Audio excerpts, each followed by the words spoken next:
Hi friends, ఇగో ఇదే Shri Manasa Devi temple. ఈ అమ్మవారు స్వయంభుగా వెలిసిన ఆలయాలు ప్రపంచంలో రెండే ఉన్నాయి. అందులో మొదటిది హరిద్వారంలోని శక్తిపీఠం, రెండవది మన తెలంగాణ రాష్ట్రంలోని కరీంనగర్ జిల్లా గన్నేరువరం మండలం కాసింపేట గ్రామంలో ఈ క్షేత్రం ఉంది. ఈ టెంపుల్లో అడుగుపెట్టే ప్రతి మహిళ కాళ్లకు పారాని రాసుకొని వస్తే ఆ అమ్మవారి అనుగ్రహం కలిగి శుభ ఫలితాలు వస్తాయంట. ఇక్కడ 108 జంటనాగులకు శివలింగాలకు అభిషేకం చేయాలి.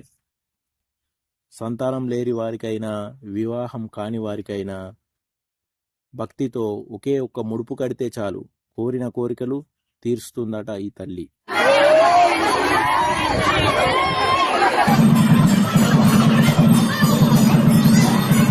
మీరంతా కూడా ఈ అమ్మవారిని దర్శించుకొని ఆ తల్లి కృపకు పాత్రులు కాగలరని కోరుకుంటున్నాను.